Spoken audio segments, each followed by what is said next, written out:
आ गया बेटा ऑफिस से, आजा बैठ जा, मैं तेरे लिए पानी लेकर आती हूँ। कमला जी ने कमल को बोला था। और सब ठीक तो है तेरे ऑफिस में, सब ठीक चल रहा है? हाँ मम्मी सब ठीक चल रहा है। तो ये बता पहले खाना लगा दूं या तेरे लिए एक कप गर्मा गर्म चाय बना दो? मम्मी हो सके तो पहले चाय बना दो। कमला जी ने कड़क चाय बनाई थी, अदरक तुलसी डालकर, और थोड़ी सी दालचीनी भी डाली थी। 2 कप चाय लेकर आई थी। ले बेटा चाय पी, और देख चाय कैसी बनी है। एक घूंट भरी थी कमल ने और खुश हो गया था। मम्मी चाय तो वाकई बहुत अच्छी बनी है। तेरी उसको कितनी बार बोला मैंने चंचल को कि चाय सीख ले। तेरे पापा जी चिड़चिड़ करते रहते हैं जब वो चाय बनाती है, इतनी चीनी डाल देती है, लगता है कि एक बार में डिब्बा जैसे पलट देती है। अच्छा मम्मी पापा जी की पसंद की चाय नहीं बनाती?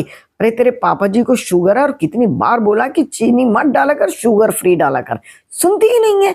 जो मन में आता है बस वही करती है, अपनी करनी होती है उसे, दूसरे की नहीं सुननी होती। अच्छा मम्मी तेरे पापा जी ने उसे कितनी बार कहा बेटा मुझे मेथी के पराठे पसंद है, लेकिन बनाएगी आलू की, आलू उबाल कर रख देगी और आलू के पराठे बनाती है। मैं कहती हूँ मुझे गोभी के पराठे पसंद है, एक पराठा गोभी का कर दे, मैं गोभी कस के दे दिया करूंगी, पर सुनती ही कहाँ है। नहीं, करनी उसे वही है जो उसे अच्छा लगता है वो बनाती है, बाकी किसी की कुछ सुनती नहीं है।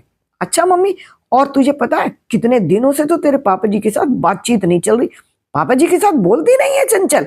नहीं, और सुन फोन करके उसे कुछ मत कहना, कुछ भी मत करना, ये तो घर की बात है और घर में ना कुछ चलता ही रहता है, चलता ही रहता है, कहाँ तक बताऊं तुझे। और कमल ने धीरे धीरे चाय पी ली थी। अब कमल ने सीधा फोन अपनी पत्नी को मिलाया। क्यों चंचल, क्या तुम इतना सारा दिन जो यूट्यूब देखती रहती हो, क्या तुम गोभी के पराठे बनाना नहीं सीख सकती हो? क्या तुम मेथी के पराठा बनाना नहीं सीखती हो? तुम मम्मी के साथ क्यों नहीं बैठती हो? तुम मम्मी के साथ बैठो और उनसे सीखो कि पापा जी को किस तरह की चाय पसंद है, मम्मी किस तरह से खाना खाती है। तुम 2 लोगों को खुश नहीं रख सकती हो, तुम करती क्या हो पूरा दिन?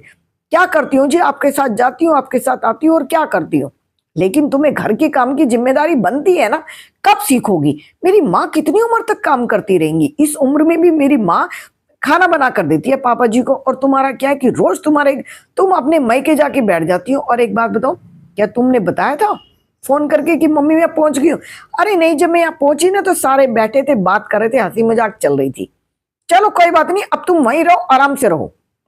और कहकर गुस्से में फोन काट दिया था कमल ने। इधर से कमला जी ने भी बहू को फोन मिलाया था। और बेटा पहुंच गई? हाँ मम्मी जी मैं आपको फोन करने ही वाली थी। अरे कोई बात नहीं, कोई बात नहीं। वो क्या है कि मम्मी जी वो ना मुझे बहुत डांट रहे हैं। वो कौन? कमल डांट रहा है तुझे? क्यों डांट रहा है वो तुझे?